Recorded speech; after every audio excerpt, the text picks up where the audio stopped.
Heading देना, trigonometric ratio of angle of some 18 degree and its multiple. 18 degree पे trigonometric ratio का value निकालना है और उसके मल्टीपल डिग्री, मल्टीपल मतलब 18 का मल्टीपल क्या होता है 36, 54 नहीं, ये सब 18 का मल्टीपल है। तो उन सभी एंगल पे साइन कॉस टेन का क्या वैल्यू होगा, यही बात हम बताने वाले हैं। ठीक है, शुरू करते हैं बताना। मान लो कि थीटा इज इक्वल टू 18, ऐसे तो डायरेक्ट लिख दें, 18 डिग्री का वैल्यू लिख देते हैं, याद है तो, लेकिन नहीं बना देते थोड़ा सा। मान लेते हैं theta is equal to 18 degree, इसमें अगर 5 इंटू कर दें, 5 थीटा इज इक्वल टू क्या हो जाएगा 90 डिग्री। तो थीटा इज इक्वल टू अगर 18 है तो दोनों तरफ 5 इंटू कर दोगे तो क्या हो जाएगा 90 डिग्री। ये 5 थीटा और ये 18 इंटू 5, 18 गुना 5 90। अब इसको तोड़ देते हैं हम, 2 theta plus 3 theta 5 theta. Proof है 3 थीटा को उधर लेके चले जाते हैं, 90 माइनस 3 थीटा। दोनों तरफ यदि हम साइन लगाते हैं तो ये हो जाएगा साइन 2 थीटा और ये हो जाएगा साइन, लिखना मत, 90 माइनस 3। तो साइन 90 माइनस थीटा क्या होता है कॉस थीटा, ये हो जाएगा कॉस 3। अब ये साइन 2 थीटा आ गया और कॉस 3 थीटा, दोनों का फॉर्मूला जानते हैं। जो नहीं जानते हैं, साइन 2 थीटा होता है 2 साइन थीटा कॉस थीटा, और कॉस 3 थीटा क्या होता है 4 cos cube theta minus 3 cos theta. नहीं आता है तो लिखा हुआ है, उसको यहां रखेंगे हम। साइन 2 थीटा की जगह क्या रखोगे 2 sine theta cos theta, cos 3 theta की जगह क्या रखेंगे 4 cos cube theta minus 3 cos theta. बोलो, सबको एक तरफ कर लेते हैं, इधर उठा के लाते हैं, देखते हैं क्या होगा। 2 sine theta cos theta minus 4 cos cube theta plus 3 cos theta is equal to 0। Cos तीनों में है तो कॉमन कर लेते हैं, cos theta into 2 sine theta minus 4 cos square theta minus plus 3 cos theta common हो इक्वल टू 0। बोलो यहां तक किसको दिक्कत है क्या दिक्कत है तो बोल दीजिए। यदि ये कॉस थीटा है और ये ब्रैकेट है तो कॉस और इस ब्रैकेट का प्रोडक्ट यदि 0 है तो आइदर कॉस थीटा इज 0 और this bracket is equal to 0, तब इनटू होकर 0 कर देगा। तो हम यहां से दो केस निकालते हैं, पहला कि या तो कॉस थीटा 0 होगा या फिर, और ये जो ब्रैकेट लिखा हुआ है 2 sine theta minus 4 cos square theta plus 3 0 होगा।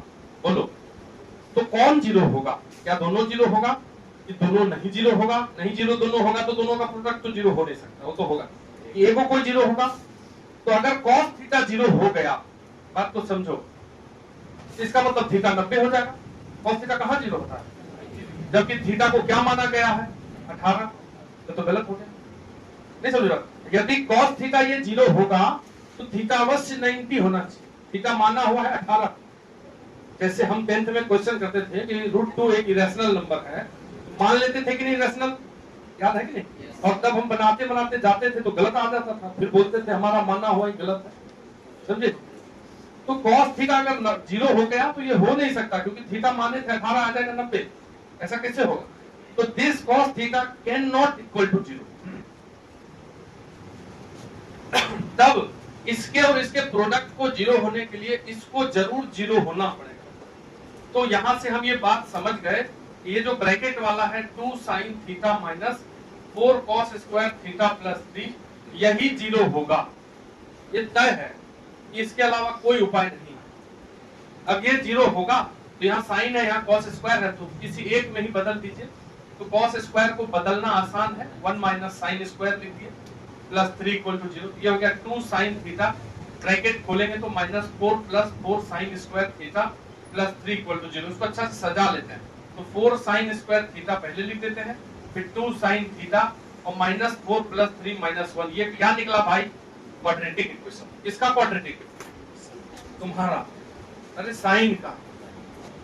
एक्स स्क्वायर वाला रहता तो एक्स का क्वाड्रेटिक कहलाता, वाई स्क्वायर वाला होता तो वाई का। किसका स्क्वायर? तो साइन का क्वाड्रेटिक हुआ, सॉल्व करेंगे तो क्या मिलेगा, साइन। अगर क्वाड्रेटिक इक्वेशन एक्स वाला सॉल्व करते थे तो क्या मिलता था, एक्स। तो ये साइन वाला क्वाड्रेटिक सॉल्व करेंगे तो क्या मिलेगा, साइन। और कैसे सॉल्व होता है, अगर ये क्वाड्रेटिक है सब पढ़ा हुआ है, ax square plus bx plus c बराबर 0। x बराबर क्या निकलता था, minus B plus minus root under B square minus 4ac by 2a। तो यहाँ से x साइन है तो 4x square plus 2x minus 1, तो साइन थीटा जो निकलेगा बाद में लिखना ना, sine theta is equal to minus B, तो b तो ये हुआ minus 2 plus minus B square, b मतलब 2 का स्क्वायर माइनस 4ac, तो 4 इंटू a 4 हो गया, c माइनस 1 हो गया, डिवाइडेड बाय 2a, तो 2 इंटू 4, तो sine theta is equal to minus 2 plus minus ये 4 और ये माइनस माइनस प्लस 16 हो जाएगा 20। 20 का रूट कितना, 20 का रूट 4 गुना 5, 4 का रूट 2 और रूट 5, ये भी बताना पड़ेगा। तो 2 रूट 5 डिवाइडेड बाय 2 इंटू 4, ऊपर से दोनों 2 कॉमन करके इस 2 से उड़ा देंगे ना, यहाँ देखो 2 है, यहाँ भी 2 है, यहाँ भी 2 है, तो sine theta is equal to minus 1, 2 उड़ गया, ये भी 2 उड़ गया, प्लस माइनस रूट 5, यहाँ भी 2 उड़ गया, डिवाइडेड बाय 4। तो यहाँ से दो साइन थीटा आ गए, एक बार प्लस लेंगे एक बार माइनस लेंगे, तो टेकिंग पॉजिटिव, यदि पॉजिटिव साइन लेते हो यहाँ पे तो क्या आएगा, sine theta is equal to minus 1 plus root 5 by 4 आएगा।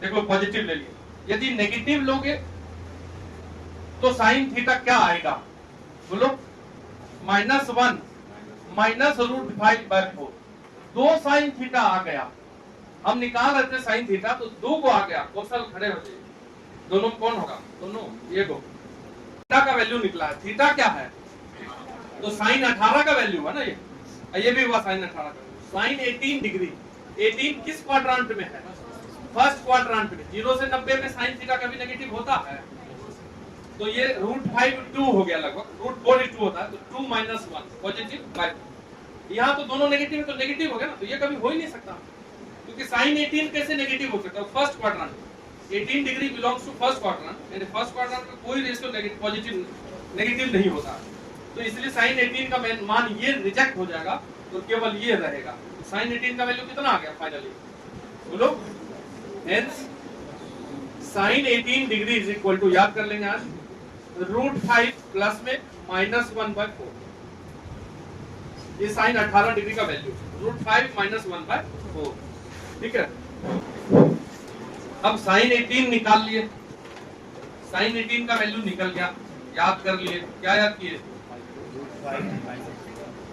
यहां से निकालेंगे cos 18, तो cos थीटा क्या होता है, देखो इधर, cos theta is equal to होता है 1 माइनस साइन स्क्वायर थीटा का रूट, तो थीटा का 18 लिखा हुआ क्या, जो भी थीटा रहे, यहाँ थीटा है तो वहां पे थीटा, यहाँ 18 तो वहां पे 18, साइन 18 प्राप्त है हमको, तो रूट अंडर 1 माइनस साइन 18 का स्क्वायर, तो रूट 5 माइनस 1 बाय 4 का होल स्क्वायर, तो रूट अंडर 1 माइनस, अब a माइनस b है ऊपर पे, उसका स्क्वायर, तो रूट 5 का स्क्वायर 5, फिर 1 का स्क्वायर 1, माइनस 2 भी करोगे तो 2 इंटू 1 इंटू रूट 5, 4 का स्क्वायर 16, बोलो कोई दिक्कत, अब ये 16 एलसीएम हो किधर जाएगा 1 में, तो रूट अंडर 16 माइनस 5 और 1 कितना हो जाएगा 6 माइनस 2 रूट 5 डिवाइडेड बाय 16, अंदर में 16 है से डिवाइड, 16 का रूट क्या हो जाएगा 4 हो जाएगा, बाहर निकाल लेंगे, तो 16 में से 6 जाएगा, कितना होगा 10 minus minus plus 2 root 5, root अंदर लगा देते हैं, नीचे जो 16 है उसको रूट से बाहर निकाल के 4 लिख देते हैं, तो साइन 18 का मान और कॉस 18 का मान दोनों याद रखना है, कॉस 18 का वैल्यू कितना आया, देखो निकालने तो एक बार हम करेंगे, याद रखना मेन है, साइन 18 का मान निकला, cos 18 का मान निकाले, root under 10 plus 2 root 5 upon, किसी को नहीं याद रहता है, बस सीधा बता दिए कि जो लोग बार बार देखेगा उसको याद रहेगा, एक जगह लिख के चिपका लीजिए घर में, पहले जब याद हो जाए तब दिमाग उसमें से हटा सकते। 36 को निकालने के लिए हम अगर cos 36 निकालना चाहते हैं, तो अगर cos 2 थीटा का फॉर्मूला लिखो, देखो इधर ध्यान से, we know that cos 2 theta का कई फॉर्मूला होता कि होता है, तो अगर साइन 18 में लिखना चाहे इसको, मान लो 18 36 का आधा 18 होगा, तो 2 थीटा का आधा हो जाएगा 1 माइनस 2 साइन स्क्वायर, ये फॉर्मूला होता है cos 2 थीटा, 4 को होता है, तो cos 2 theta is equal to होता है 1 माइनस 2 साइन स्क्वायर थीटा, इसी में थीटा की जगह 18 रख दीजिए, तो ये हो जाएगा 2 into 18 that is 36 is equal to 1 minus 2 sine square 18। अब क्योंकि हमको साइन 18 का मान पता है कि नहीं, 1 माइनस 2 साइन 18 का मान रूट 5 माइनस 1 बाय 4 उसका स्क्वायर, एक्चुअल में इसका ही क्यों लिए सर आप, दूसरा क्यों नहीं लिए cos 2 थीटा? क्योंकि अभी भी इसका स्क्वायर किए हैं कि नहीं, उसी के जैसा कैलकुलेशन होगा और इजी करेंगे थोड़ा सा, इसलिए एक ही जैसा रखते हैं। तो ये हो गया 1 - 2, अब √5 - 1 का स्क्वायर करोगे तो √5 का 5, 1 का 1, 2 √5 और फिर से नीचे 16। बोलो बोलो, तो दिक्कत ये 2 से कट जाएगा 8। तो ये हो गया 1 - 5 और 1 6 -2 √5 बाय 8, 8 उधर चला जाएगा, 8 - 6 - 2 √5 बाय 8। बोलो 8 में से 6 गया कितना 2, माइनस माइनस प्लस 2 √5 बाय 8, ऊपर से 2 कॉमन कर लीजिए तो 1 + √5 बाय 8, 8 को काट दीजिए दबिया से, तो ये हो गया 1 + √5 बाय 4। क्या निकला cos 36, यानी कि cos 36 का मान आया ऐसा ही जैसा sin 18 आया था। देखो sin 18 आया था क्या, तो √5 - 1/4, cos 36 क्या आया √5। ये याद रखने का तरीका है क्या, जैसा sin 18 वैसा ही cos 36, बीच में प्लस माइनस बस। sin 18 में देखो √5 - 1/4 और cos 36 में √5 + 1/4, कोई अंतर नहीं है दोनों में। एक बार इसको अब इतना लिख लो, हम cos 36 यदि निकाल लिए हैं तो नाउ sin 36 निकाल लेते हैं। sin थीटा बराबर होता है 1 - cos स्क्वायर थीटा, तो cos स्क्वायर 36, क्योंकि cos 36 निकाले हैं तो 1 - cos 36 की जगह √5 + 1, एक ही चीज का स्क्वायर घूमते रहता है, वहां माइनस था ना प्लस हो गया, कुछ नहीं हुआ। 1 - इसका स्क्वायर करोगे तो √5 का 5, 1 का 1 + 2ab और 4 का 16, नहीं तो ये हो गया 1 - 5 और 6 2 √5 बाय 16, 16 इधर चला आएगा कि नहीं, तो 16 - 6 + 2 √5 अपॉन 16 का रूट, 16 में से 6 जाएगा कितना होगा 10, और फिर ये माइनस इसमें इंटू होगा तो -2 √5, ऊपर रूट लगा दीजिए और 16 का रूट 4, तो यानी कि ये जो cos 18 है उसी के जैसा sin 36 आया कि नहीं, दिख रहा है sin 36। तो देखो 4 हम निकाले हैं, 4 में 2 अगर याद कर लेंगे, ये वाला लिख लेगा इधर वाला, नहीं लिखे हो तो बोलो। 4 बताए sin 18, फिर इसके बाद cos 18, फिर इसके बाद sin 36, चलो cos 36, ये 4। अब sin 18 जो निकला वो याद कर लो, बस याद कर लिए, किसी के जैसा cos 36, फिर निकला था cos 18, cos 18 में 10 + 2 √5 √4, इसी के जैसा sin 36, यहाँ माइनस हो जाएगा 10 - 2 √5 का √5, एक के जैसा दूसरा है। अब एक बात और है कि यदि साइन में 30 डिग्री है तो कॉस में कितना होता है 60, दोनों मिलाकर के 90 होना चाहिए। साइन में यदि 45 है तो कॉस में 45, साइन में यदि 10 है तो कॉस में 80, तो यहाँ साइन में 18 है तो कॉस में कितना हो जाएगा भाई 72, 18 और 72 को जोड़ेंगे तो 90 हो जाएगा। तो यहाँ हम इसको 72 डिग्री का भी मान आ गया। अब 18 कॉस में है तो ये साइन में 72 हो जाएगा। अब ये साइन में 36 है तो ये कॉस में 54 हो जाएगा, और ये कॉस में 36 है तो ये साइन में 54, तो यानी कि 18, 36, 54 और 72 चारों का मान एक साथ है। इसको ऐसे करके बक्सा बना के रख लीजिए।